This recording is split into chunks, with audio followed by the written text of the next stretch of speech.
आज तक पाकिस्तान में कभी कोई गैर मुस्लिम, चाहे वो हिंदू है, चाहे वो सिख है, चाहे वो क्रिश्चियन है, कोई भी गैर मुस्लिम है, वो कभी प्रेसिडेंट क्यों नहीं बना, वो कभी प्राइम मिनिस्टर क्यों नहीं बना, वो कभी चीफ ऑफ आर्मी स्टाफ क्यों नहीं बना। ये एक बहुत ही अथेंटिक, मतलब बहुत सोचने वाला क्वेश्चन है कि आज तक पाकिस्तान में कभी कोई गैर मुस्लिम प्रेसिडेंट क्यों नहीं बना, कोई गैर मुस्लिम वज़ीर आज़म, प्राइम मिनिस्टर क्यों नहीं बना, या फिर even chief of army staff क्यों नहीं बना। क्या रीज़न है?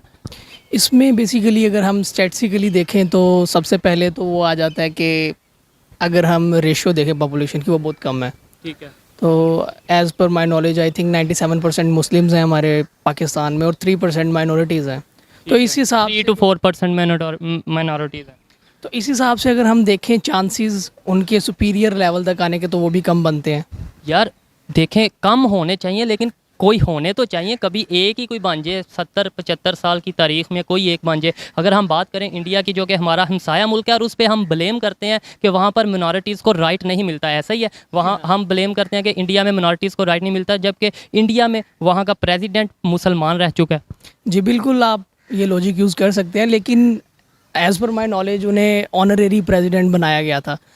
तो हमने तो वो भी नहीं कभी बनाया। हमारे इधर जौन सा था जिसने एटॉमिक पावर हमें बनाया, पाकिस्तान को एटॉमिक पावर बनाया, उसे उसका क्या किया गया? जी बिल्कुल, ये बात भी हम लॉजिकली इसे हम यूज़ कर सकते हैं अपने आर्गूमेंट में। हम नैरो माइंडेड लोग हैं, हम नहीं चाहते कि कोई आके पाकिस्तान को सर्व करे, तो नैरो माइंडेड कह सकते हैं हम। इसी वजह से शायद हम पीछे रहते जा रहे हैं। जो आप इंडिया के हम ब्लेम ये करते हैं, हम उन पे इल्ज़ाम लगाते हैं वहाँ पर मिनॉरिटीज़ को राइट नहीं मिलते, ऐसी बात है। लेकिन आपको बताता चलूँ, जितने मुसलमान, इंडिया के जो मुसलमान हैं वो जितने अमीर हैं, शायद यहाँ का कोई मुसलमान उतना अमीर नहीं। इंडिया में इवन प्रेसिडेंट बनाया गया, वहाँ के जिन्होंने एटॉमिक बम बनाया, उनके लिए एटॉमिक पावर इंडिया को बनाया, उन्होंने प्रेसिडेंट बनाया। और हमारे यहाँ पे बिल्कुल ये बात आपसे, पाकिस्तान में टैलेंट की कोई कदर नहीं है, कोई कदर नहीं। यहाँ पे हमने उसके अगेंस्ट में पीरियड टू डेट अगर देखा जाए तो वो था, क्या नाम था, कदीर खान था। हमने उस सेक्शंस लगाए उसको, इसको नहीं, उन्होंने हमारे लिए इतना बड़ा काम किया, हमारे पाकिस्तान को एटॉमिक पावर बनाया, और हमने उसके साथ क्या किया?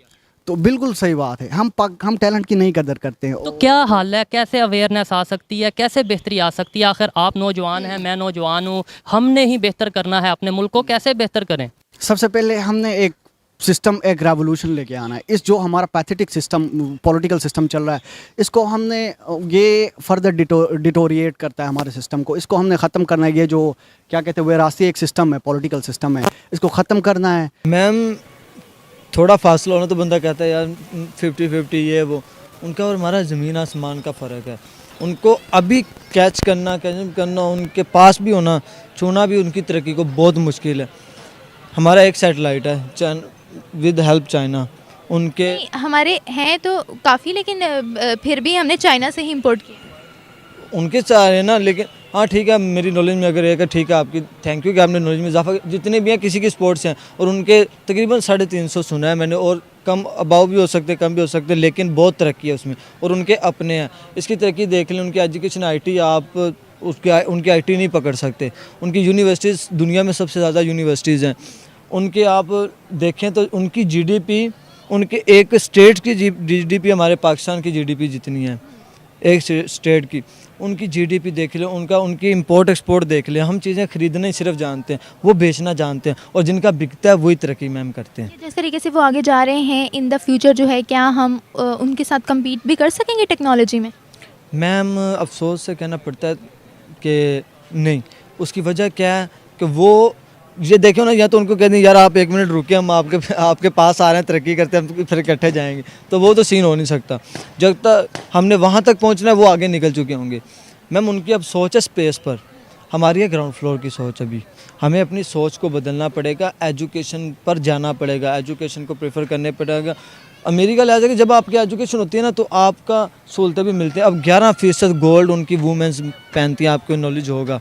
तो मैम जब उनके पास उनके वसाइल होंगे तो उन्होंने पहनना ना। और अगर आपका कंट्री आपकी गरीब होगी, आपको नहीं आता, तो फिर होगा CO आपको देख लें उनका गूगल में। क्या जिस तरीके से इस वक्त इंडिया काम कर रहा है, हमें उनकी देखा ताकि काम करने की ज़रूरत है? मैम हम क्या तो देते हैं, लेकिन देखता कौन है? हमने तो उनको दुश्मन समझा हुआ, हमने इंसानों को दुश्मन समझा हुआ। हमारे हुक्मरान आए, उन्होंने हमें यही बात बताई कि हम ही तरक्की में, बाकी सब काफिर, सब हैं काफिर है, तो क्या इंसान नहीं है? मैं उनसे सीखना नहीं सर, हमारा काम है सीखना। डजंट मैटर वो काफिर है, हिंदू है, हम उनसे मजहबी चीज़ नहीं सीख रहे, उनके लिए हमारे कारी, हमारे स्कॉलर्स पढ़े हुए हैं, हमने उनसे सीखना दुनियावी चीज़ें। आई एम सॉरी, मैं आपको ये कहना पड़ता है समीना, ये कहते हैं कि हम कब तक जाएं। अब तक 22 दफ़े हो गए, इन्होंने 22 दफ़े IMF के पास गए हैं। हम लोग पाकिस्तानी, इनके सबसे ज़्यादा ये गए हैं।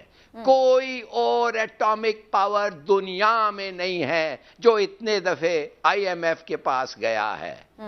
और क्या है भाई, हमारे पास 13% हमारा डेफिसिट जो है $13 बिलियन अभी तक है।